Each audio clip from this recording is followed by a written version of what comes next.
Hello everyone, how are you doing? This is MD Tech here for another quick tutorial. In today's tutorial, I'm going to show you how to allow websites to access your camera or to use your camera on the Google Chrome web browser.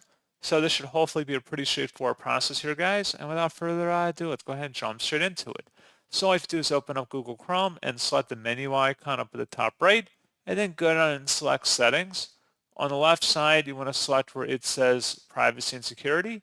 And then on the right, underneath Privacy and Security, select Site Settings. Underneath Permissions, select Camera. And then you can allow for sites to ask to use your camera. And that's what you have to do.